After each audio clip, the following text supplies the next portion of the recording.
He said she was the right woman, at the wrong time. He said it with that half-smile of someone who knows he has the world in his hands, as if time were his property, as if she were a book he could leave open on the table until the right night came. And she, with her eyes moist with promises that were never fulfilled, accepted it, because her love didn't make a fuss. Her love was the kind that waited outside the door, even when it rained. But life has a cruel way of correcting arrogance. When he finally extended his hand, proud to take her in front of everyone, the world seemed to spin slower, and she was no longer there. Not out of malice, but because his time was up. For years he kept her in the dark, telling her he loved her, but that he had to wait for the right moment. She was the elegant shadow behind luxurious events, the woman who left through the back door while he smiled alongside others on magazine covers. She kept quiet, thinking that one day her silence would be rewarded. And it was. But not in the way he imagined. When finally the millionaire decided to shout to the world the name of the woman he loved, there was no one left to hear. Not her, not the world. Just the belated echo of a love that was crushed by vanity. Karma, in this case, didn't knock on the door. He simply turned the hourglass and let time take its toll. If you feel that this story has something to say to you, like the video, subscribe to the channel and come with us. Because what is to come may speak directly to your heart.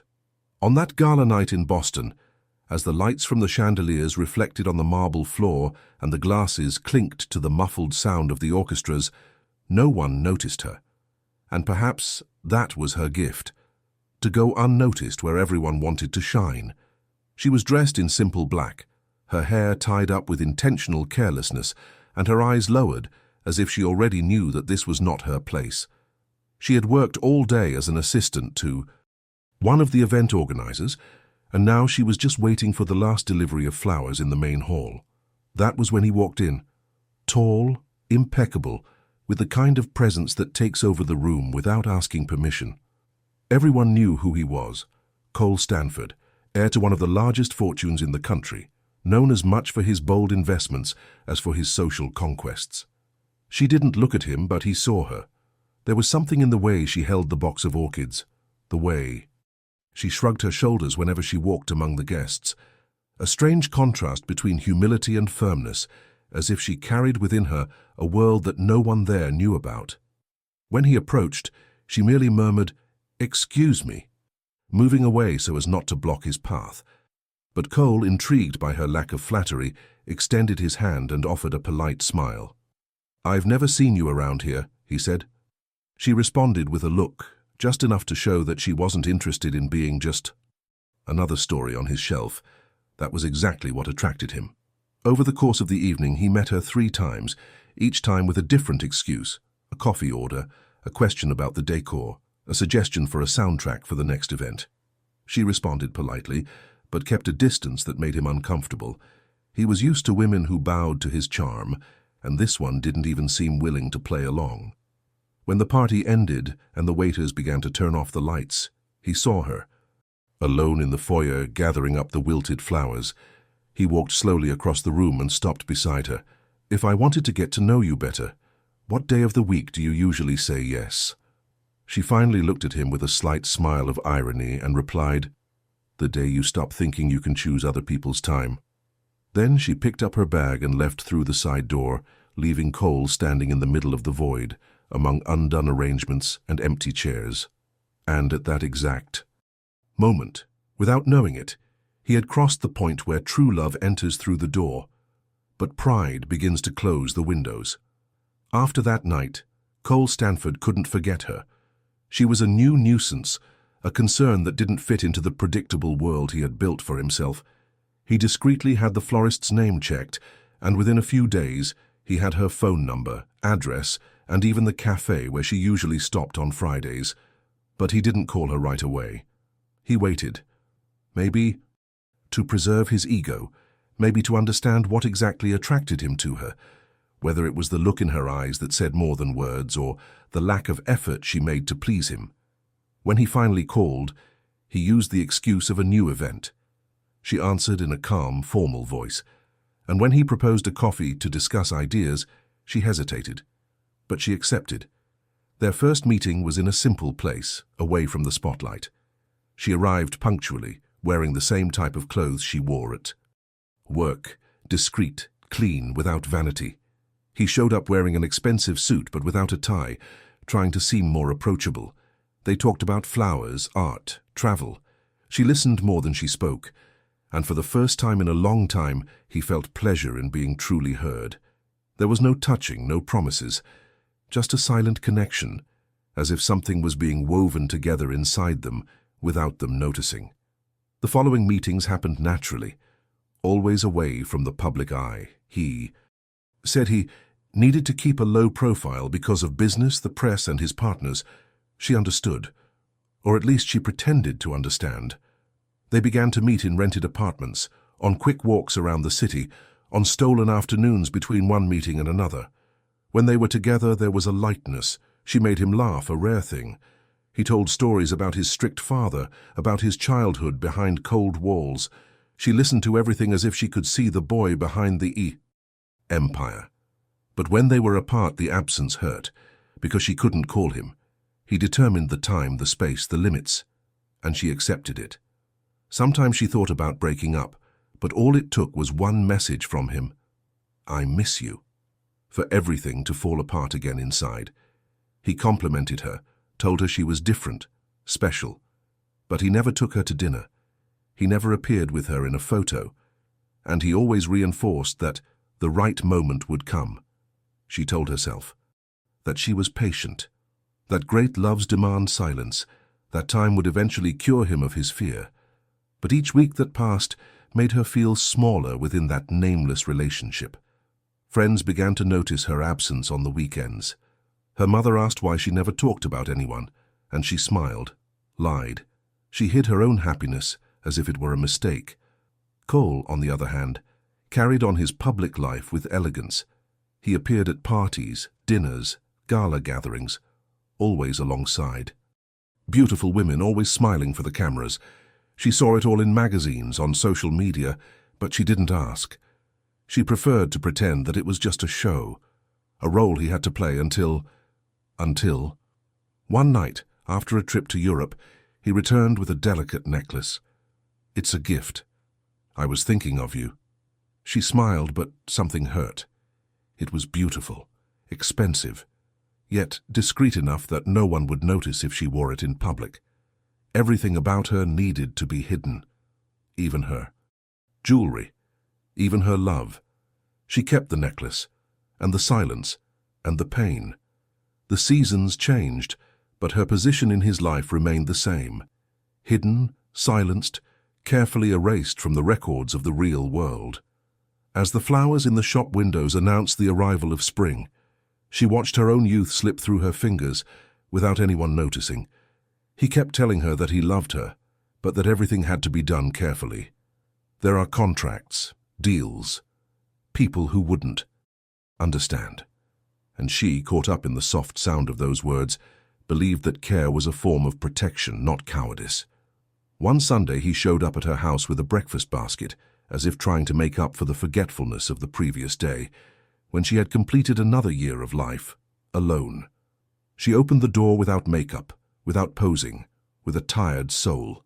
He joked, complimented her natural beauty, and tried to transform the indifference into surprise.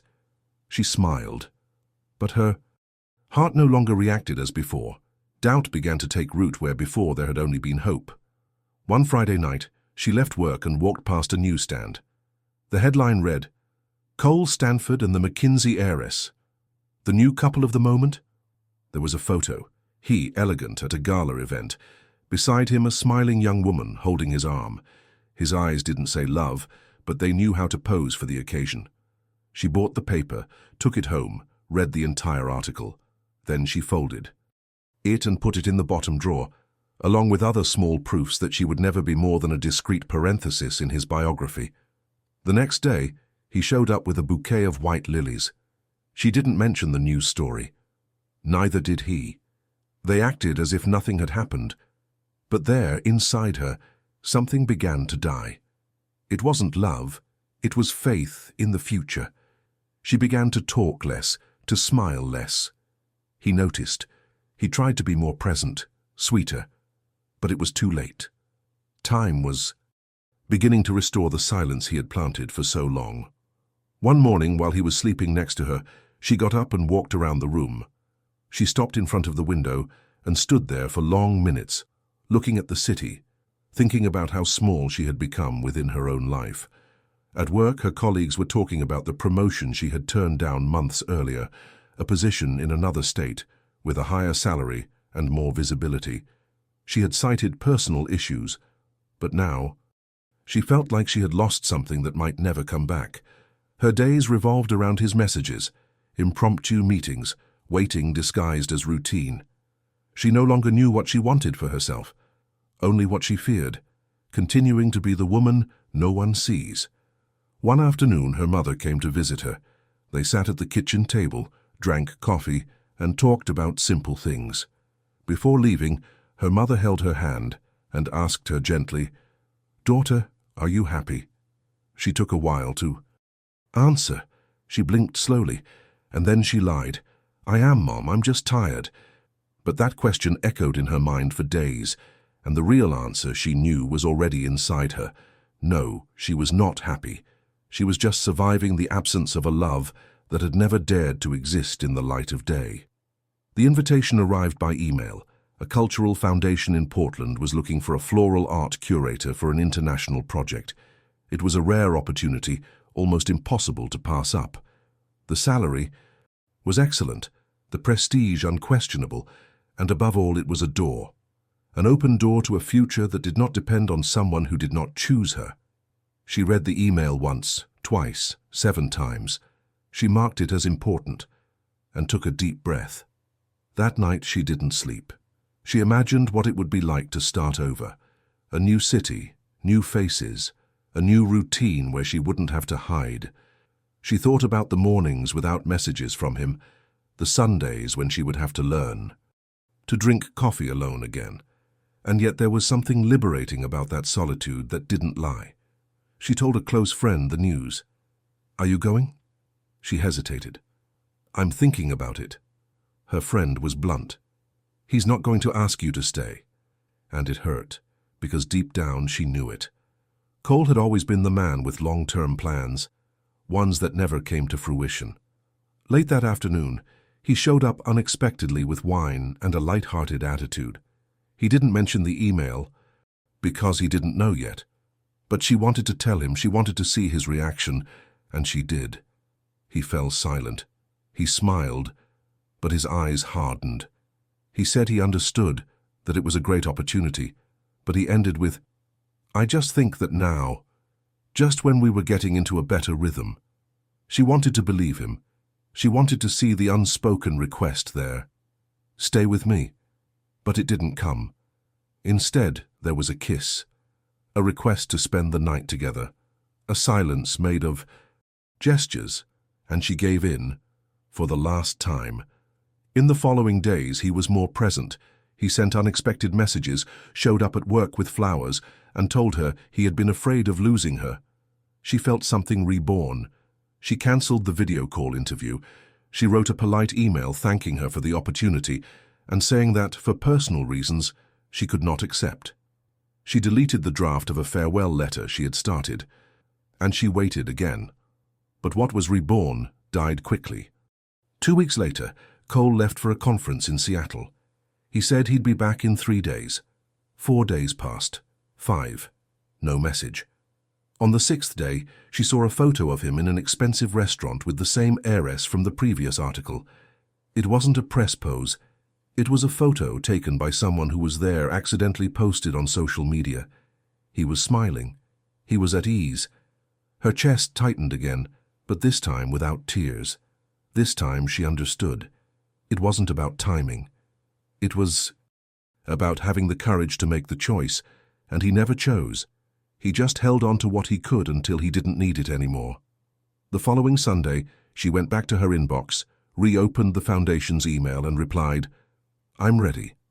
I'm still interested in the position if there's still time." The email was sent silently. No anger, no announcement. Just a quiet decision to stop being a sideline in her own story. The following week, she didn't answer any of his calls. She didn't reply to his messages. She just watched her phone vibrate, felt his name flash, and let the silence respond. There was a new strength inside her, still fragile, but firm enough not to bend again. He, accustomed to seeing her available even when he was away, found it strange. He sent her flowers 3 times. He sent her a message through a mutual friend, asking if everything was okay. She simply replied, "I am." When he returned from his trip, he showed up at her door in the middle of the afternoon. Unannounced, with a look somewhere between confused and offended. She opened the door, took a deep breath, and invited him in. He spoke quickly, trying to get the narrative back on track, saying that he was being pressured by business partners, that the trip had been tiring, that the photo in the restaurant meant nothing. She just listened with her arms crossed and her eyes fixed, and when he stopped, waiting for the usual forgiveness, she simply said, "I'm not the same woman anymore." He laughed, not understanding. He told her she was being dramatic, that everything was fine between them. "I'm coming out to you, don't you see?" She frowned. He continued, "I've been invited to my family's company charity ball next month. I want you to come with me. I want everyone to see you." It was the gesture she'd been waiting for years. But now, it felt hollow. It was too late. She thanked him and said she would think about it. But she didn't. She had already decided. The foundations. Response had arrived that very morning. The position was still available. And if she wanted it, she would have to apply in 2 weeks. She spent the next few days packing her life into small boxes. She sorted out books, donated clothes, and cancelled services. She avoided looking back. Cole, however, seemed excited. He sent her excited messages about the event, suggested dresses, and talked about future plans. He thought he was finally giving her what she wanted, and maybe he was. But he was years late. One afternoon, he showed up with a light-colored dress wrapped in tissue paper. "It will look beautiful on you." She smiled, took the gift, but didn't open it. She put it in her suitcase. On the day of the prom, she didn't show up. He called, insisted, texted, and finally he got a short reply. "Thank you for everything. Take good care of yourself." He thought it was just a crisis, a dramatization, that she would come back like she always did. But she was already at the airport, sitting in the departure lounge, her heart heavy but light for the first time in years. There was no anger, just a deep tiredness, and one certainty. There was more to the world than waiting for the love of someone who never had the courage to show it to the world. Cole spent the prom alone. He answered awkward questions with a sheepish smile. When he got home, he found the necklace he had given her on the table. Next to it was a note with a few words. "For the right woman, the right time waits for no reason." Time passed, but not as easily as before. For him, the following weeks became an exercise in absence. Her absence in the silent mornings, the absence of the usual late-night message, the absence of the certainty that, at any moment, she would be there. Cole's world kept turning, meetings, events, dinners with investors, but something had shifted inside, like a gear that no longer fit. He tried to ignore it, to fill it with other voices, other faces, but it was in vain. Nothing had any flavor anymore. One night, when he opened his desk drawer, he found one of the napkins she used to write little notes, loose sentences, incomplete poems, scribbles of feelings. It was crumpled, with her handwriting drawing the phrase, "When you wait too long, time punishes." He stared at it for long minutes, as if only now he understood that what he had lost could not be bought or replaced. Meanwhile, she was adapting to the new city. The streets were different, the people seemed lighter, the air less dense.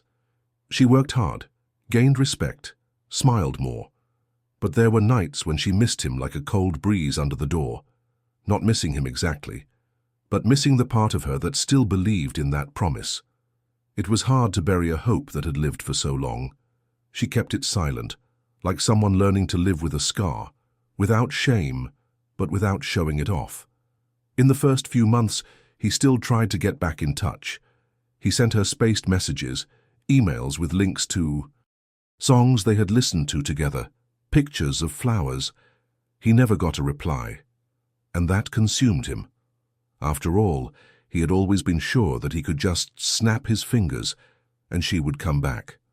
And now, her silence was the only sound that accompanied him. He started visiting her on social media, discreetly. He saw a photo of her smiling at a foundation event. There was dignity there, a new, mature, clean beauty, and next to her, a man. There was no romantic caption, nor any holding hands. But that detail was enough for Cole to feel the ground give way. The following week he sought out a therapist. He had never done that before. He had always believed that problems could be solved through actions, investments, decisions. But there, in front of someone who knew nothing about his story, he finally cried. He told her about the fear he had always had of expressing his feelings, about his demanding father, about his expectations, about the panic of appearing vulnerable. And then, for the first time he admitted it, he loved her. He always had. But he spent so much time trying to protect his own image that he forgot to protect the only true love he had ever had. Meanwhile, she wrote in a new diary. She noted the days, the flowers she saw, the projects she organized. She didn't write about him anymore. But every now and then, a detail would slip out, a memory of a rainy Sunday, the sound of his laughter when he was startled by a cat, the smell of the perfume she avoided passing. In pharmacies. These fragments came and went painlessly, just as a reminder of a woman who had finally learned not to accept being forgotten. In the months that followed, her absence became a constant presence within him. At every corner of Cole's routine, there was a remnant of what had been and what had never been. At the cafe where he used to order her favorite croissants, the waiter asked why she hadn't been around anymore. He smiled with a tightness in his chest and said she had moved away. But the truth was different. She had left, and he hadn't even noticed when. One morning, as he was walking down Boston's main sidewalk, Cole saw a young woman with her hair up like she used to wear it. Instinctively, he quickened his pace and crossed the street, but when he got closer, it wasn't her. He walked back to his car with his heart racing, as if time were mocking him. The pride he had cultivated throughout his life was now a cage. He, who had always controlled everything, was now a hostage to a love he could neither touch nor start over. She, in turn, found a kind of peace in the new city that she had never known before. She woke up without waiting for messages that never came, without trying to find excuses for unjustifiable absences. The days began to have their own rhythm, no longer shaped by promises from someone who only knew how to love behind closed doors. She had made friends with co-workers, discovered a park where she liked to walk at dusk, and was finally beginning to remember who she was before she had been annulled by a one-sided love. But none of it was simple. There were nights when she would wake up in the middle of her sleep, confused, missing something she didn't even know if she wanted anymore. Sparse dreams of his voice, of the touch of his fingers on the back of her neck, of his look saying, "Wait for me just a little longer." But she didn't wait any longer. And that was new, challenging, painfully liberating. Cole began to revisit. Memories like someone searching for clues to where he went wrong. He read old conversations on his phone, remembering moments that had once seemed small, the way she added sugar to his coffee, the way she rolled up his sleeves when they were home. They were gestures so intimate, so vivid that now they hurt. He wrote a letter, in his own handwriting. Not an email, not an ephemeral message. He took a pen and paper and wrote for hours. He told her what he had never had the courage to say. His fear, his cowardice, his love. He asked for forgiveness, not for what he had said, but for what he had never said. He ended by saying that he did not expect an answer. He just wanted her to know that someone one day had learned to love because of her. The letter was sent to his old address, the only one he still had. He didn't know if she would receive it, but she did anyway. She never replied, but she kept the letter. She read it in silence, sitting on her bed, with tears in her eyes. Then she put it inside her diary, between two pages that talked about the day she decided to choose herself. And in that moment, they both understood. Time may not heal everything, but it teaches. And sometimes the greatest proof of love is not coming back. It is accepting that the person who left this time will not come back. The seasons changed once again. Winter was approaching in Portland, and with it came quieter days, streets covered in dry leaves and the smell of hot coffee on the corners. She adapted to it all with a quiet dignity. Her work at the foundation was taking shape, and her ideas were blossoming. She was recognized and admired. She began to give short lectures, teach floral art workshops, and tell her story delicately, omitting names and pain, but without hiding her journey. Many were moved. She didn't see herself as strong, just as someone who couldn't stand to be erased any longer. Cole, on the other hand, had become a restless man. He had lost his taste for easy things, for the company of women who laughed without knowing what was behind his facade. His days were a repetition of soulless meetings and appointments. He began to miss his own events. His friends noticed. "You've disappeared." He would smile and reply, "I'm tired." But the truth was harsher. He was empty. He began to frequent the bookstore where she used to go. He would sit in one of the corner chairs and leaf through books he knew she liked. In one of them, he found a forgotten bookmark, with her signature on it.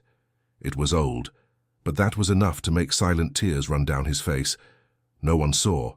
No one would know. And he wouldn't tell either. One rainy afternoon, she received news of the death of an old mentor. The funeral would be a low-key affair, with only close guests. Interestingly, the man was also well known in the circle of the foundation where she now worked. Without thinking much, Cole traveled to Portland. It was her first time in the city. She was wearing a grey overcoat and had the tired look on her face of someone who had not slept well. During the ceremony, he stood in the background, quiet, until she appeared. She was wearing a dark blue dress, simple and elegant. She chatted with the guests kindly and smiled naturally, as if she had finally found her place in the world. When their eyes met, time stood still. She was surprised, but not shaken. She simply nodded slightly. He tried to smile, but the look in his eyes said it all. "I am no longer the man you once knew." They didn't get close. There was no hug, no cinematic reunion. She played her role there soberly. He left before the end of the ceremony. He walked down the wet sidewalk, got into his car, and took a deep breath. He had seen what he needed to. Later, she received an envelope that had been discreetly left at the foundation's reception desk. Inside was a small silver pendant, the same one he had tried to give her years before, now with a new twist. On the back, engraved the words, "I saw you too late." There was no note, there was no name, but she recognized it. She smiled sadly. She kept the pendant, not as a memento of love, but as a reminder that time only rewards those who choose at the right moment. And that night, when she went to bed, she didn't cry. She just thanked in her thoughts for having had the courage to leave before her soul became invisible. The next day, she woke up early, as usual. She drank her coffee slowly, looking out the window of the small apartment. Where she now lived, on the third floor of an old building with wide windows and wooden floors that creaked underfoot. It was a different home from the one he had once imagined building with someone.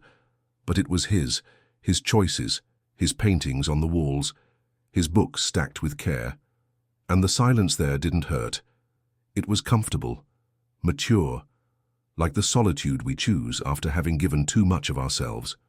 While organizing the files for the next workshop, she found among her papers one of the first drafts of the project she had presented to the foundation months earlier. She remembered the fear she had felt when moving, the uncertainty, the butterflies in her stomach. And she smiled.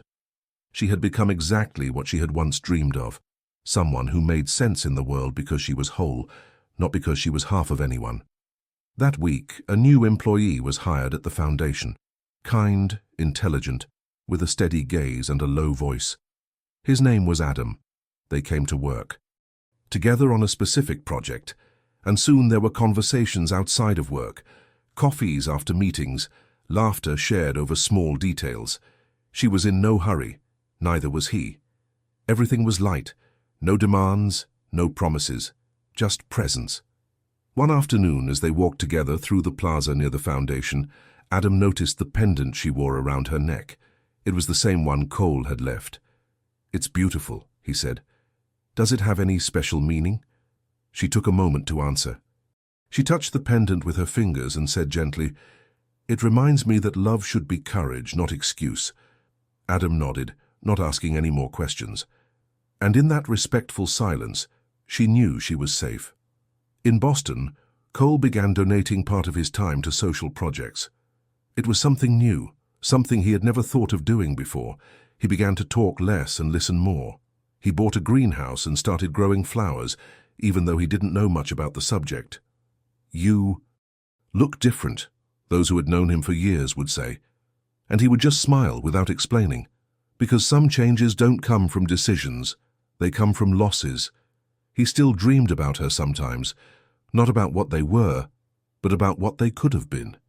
He dreamed about a candle-lit dinner where she smiled fearlessly, about a dance in public, about a Sunday holding hands in silence, dreams that never happened, but that came as a reminder of something fate had tried to deliver, and that he had rejected out of vanity. She, in turn, began to see her story with distance. There was no more resentment, only awareness. Cole had been an important chapter, but not the only one. And the love she once felt for him had not been in vain. It was that love that taught her to see herself, to respect herself, to leave when everything told her to stay. It was he who, unintentionally, pushed her towards her own destiny.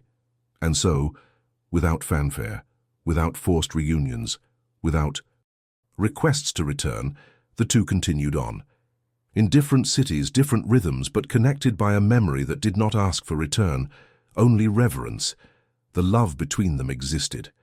But time, that silent judge, decreed that love alone is not enough when there is no courage to sustain it.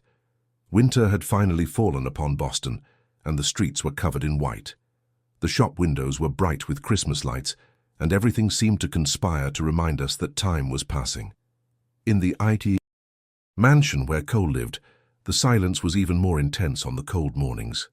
There were no longer any assistants bustling the hallways as before. He had dismissed most of them, preferring solitude.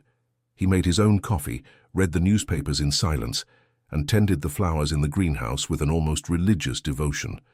The hands that had previously signed million-dollar contracts were now learning to respect the time of the seeds. It was symbolic. He began to record his thoughts in notebooks, not for literary purposes, but because he needed to write. He needed to try to name the absence that took over his days. On one of the pages he wrote, "The love I hid was the love I lost. I thought she would wait for me forever, and today I realize what she wanted was not my time, it was my courage." Meanwhile, in Portland, life went on. The flower project with a social purpose, which she had conceived, had been approved to become permanent. She traveled to other cities, gave lectures and was interviewed. Her name began to circulate in magazines and blogs focused on art and humanization. She became a reference. But she was not dazzled. She continued to take the same bus, sit on the same park bench in the late afternoons, and save Sundays to be alone. One day, while visiting a small bookstore, he saw in the window a handmade notebook that reminded him of the ones he used to write down his pain. He went in, leafed through it, and bought it. And at home, he started a new letter. Not addressed to anyone, it was for you. He wrote about the past, the emptiness he felt, the strength he discovered, and at the end he wrote, "Forgiving is not accepting someone back. It is freeing the other person from the weight of a pain that no longer fits me." Cole, on the other side of the country, decided to visit an old shelter where his mother had volunteered decades ago. He had never been there before, and when he entered, he was greeted by children running among shelves of old toys and worn books. A girl approached him and handed him a paper rosebud. He took the gesture with unexpected reverence, and for the first time in a long time, he felt a lump in his throat that came not from regret, but from gratitude that he was still alive to learn. She slept peacefully now. Sometimes she dreamed about him, yes, but the dreams no longer came with pain or urgency, just soft images, memories that didn't weigh her down. And when she woke up, she would reach out to the Other side of the bed, not out of emptiness but out of habit. And then she would smile, close her eyes and go back to sleep. Time, that invisible sculptor, began to do its work. She blossomed inside. He, finally, began to wither his ego. Both, separated, began to understand that true love is not what binds, nor what claims possession. It is what pushes forward, even if that means following opposite paths. Spring came early that year, a silent reminder that life is always reborn, even after the longest winters. In Portland, the first buds were coloring the sidewalks, and with them a new lightness seemed to settle on her face. Flowers were once again dominating her daily life, not just as work, but as language. Each arrangement she created was almost an unspoken prayer, a gesture of reconciliation with everything that was left behind.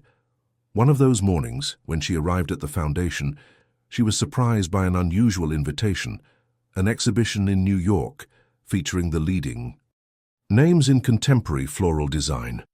She had been unanimously nominated by the organizers. The event would take place in 2 months, and her name would be prominent. She smiled tenderly. She thought about the path she had taken to get there, from the silences she had swallowed to the limits she had imposed, and how much she had rebuilt herself with her own hands. Meanwhile, in Boston, Cole followed his more discreet routine, far from the spotlight that had previously fed his vanity. He spent more time in the greenhouse than in the offices. He was changing, albeit slowly. Little by little he understood that certain transformations do not happen on stage, but behind the scenes. He received invitations to events, dinners, partnerships. He turned most of them down, not out of seclusion but out of conscience. He realized that his presence in places where he had previously been a protagonist now seemed out of place, as if he were paying a silent penance for never having had the courage to love out loud. One day, while leafing through a magazine, he saw her name.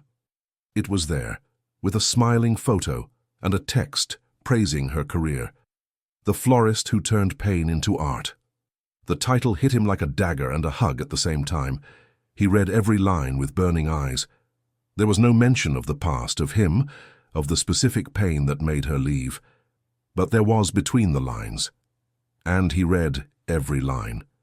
He then decided to write another letter. Unlike the first, this one did not seek a response. It was a gesture of gratitude. He thanked her for having existed in his life, for having made him see where he was blind, for having shown him that love is not measured by the intensity of desires, but by the courage of actions. He folded the paper carefully, sealed the envelope and placed it between the pages of the notebook, where he now wrote about everything he had never experienced with her. She, in turn, had no idea about the letter, but that week he had felt something. Strange as he walked through the foundation's garden, a gentle breeze, a brief shiver, as if an old memory were touching his shoulders affectionately. It wasn't pain. It was recognition. His intuition told him that he had finally understood what she had always wanted, to be seen. Not wanted, not hidden, just seen, truly. At the end of that day, when she returned home, she lit a candle, opened her diary and wrote, "When we love someone who doesn't know how to see us, we begin to see ourselves more clearly, and that's the beginning of everything." Then she closed the notebook and for the first time in a long time allowed herself to dream about a future without the fear of not being chosen. The exhibition in New York was more than a success. It was a consecration. The main hall of the event was packed with influential people, renowned artists, curators, journalists, and guests from all over. Among hanging flowers, poetic installations, and arrangements that seemed to speak to the soul, her work stood out for something that no one could exactly name, but everyone felt. It was as if there was a story behind each petal, a pain transformed into beauty that hung in the air like a well-kept secret. During the press conference, she was asked how she got started in that world. She smiled, took a deep breath, and responded with the calm of someone who had already made peace with the past. "I started working with flowers when I understood that not everything that dies loses its beauty. Some losses, when accepted, become fertile ground for who we can become." The room fell silent for a moment. That sentence resonated more than any title, more than any award. In the audience, an elderly woman applauded with tears in her eyes. It was her mother. She had traveled to see her, and for the first time she saw her daughter being celebrated, not as someone else's supporting character, but as the protagonist of her own story. After the event, they had dinner together. They laughed, reminisced about their childhood, talked about their dreams, and at one point her mother held her hand and said, "You are so much more than anyone has ever seen." In Boston, Cole read everything in the papers. He watched the videos. He watched the interviews. He repeated some of the passages over and over, as if each word of hers were a chance for inner reconstruction. The New York exhibition was televised. There was something in her posture, in the discreet gleam in her eyes, that told him she no longer needed to be remembered, because it no longer hurt to be forgotten, and that for him was the quietest and most devastating blow he had ever received. In the following days, he wrote more, much more, pages and pages in a notebook that was no longer just his. He wrote to her even though he knew he would never send it again. It was his way of taking responsibility, of facing the truth with the dignity he had not had while she was still waiting for him. She continued her life serenely. She met new people, tried new experiences, not in a hurry, but with a firm peace. She still looked back from time to time, but no longer hurt. She knew that part of her had been formed in his absence, but now she no longer carried that emptiness. She was whole for the first time.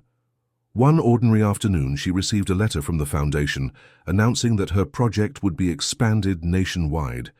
Her name was associated not only with her work with flowers, but with the message of healing, identity, and rebirth. She had been invited to write a book about her journey. She accepted humbly, knowing that her story, even though full of silent pain, was useful to other women who had also kept quiet for love. Meanwhile, Cole kept writing. He kept tending to the flowers in the greenhouse, where each blossoming bud was a reminder of everything that had taken so long to blossom inside him. He never saw her again. He never tried to contact her again. But every year, on the same day he met her, he would leave a single white flower on her table and a note with the same sentence, "You were the right love. I was just the wrong timing." The following spring, she published her book, a compilation of stories, short essays, and personal reflections on how love, when denied, can teach the soul to rise again stronger. The title was simple, but it said it all: While I Waited. The launch took place in a small theater, surrounded by flowers, emotional readers, and a silent audience, touched by each word read in a low voice. She wore a blue-gray dress and smiled with the calm of someone who has walked through a hurricane with her eyes open. Among the guests, a young woman in her early 20s approached with moist eyes. She said that she had spent years waiting for a man who always said that it was not the right time. She said that, when she read the book, she understood that it was not she who loved too much, but he who never had the courage to love truly. They embraced there, in silence, as if that exchange were a reparation for both of them. In the dedication, she wrote, "May you never accept hidden love again.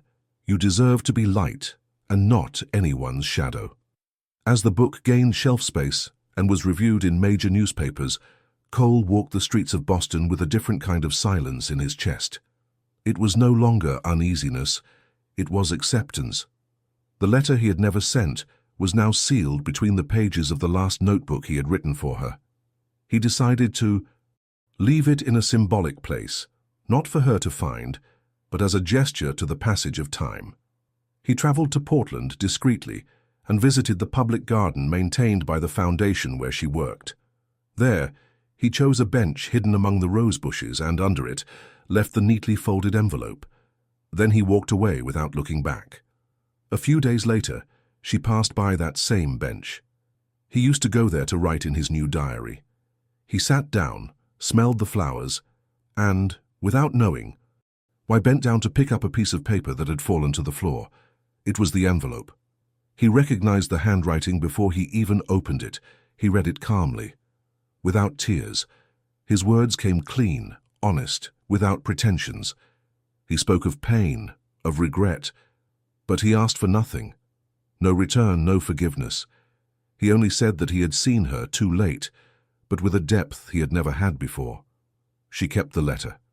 Then she slowly burned it in a scented candle late that night.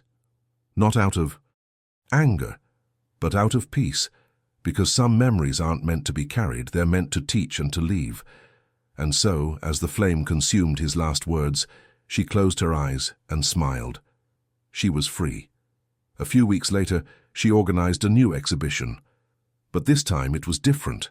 The flowers told her story of the woman who waited in silence, cried in secret, and was reborn whole. Among the installations, there was a central piece, an empty chair surrounded by mirrors and blooming white flowers. Next to it, a small sign read, "There should have been someone here, but he arrived when spring had already passed." The room fell silent. Many did not understand right away, but those who had once loved alone understood everything. And so ends the story of a man who thought he would have time to love, and of a woman who learned that time waits for those who do not choose. Because the true karma of unrequited love is not abandonment. It is seeing the person you held in your hands blossom in the world that you never had the courage to show them. If this story touched your soul, like and subscribe to the channel. The next video will take you even deeper into the choices that change destinies. If this story spoke to you, be sure to subscribe to the channel to receive our next emotions firsthand. Click on the like button to help us reach more hearts like yours, and write in the comments, "I also deserve to be seen in full." This shows us that you were here until the end. And now take advantage of the fact that the next video is already appearing on the screen. Click and dive with us into another story that can touch your soul.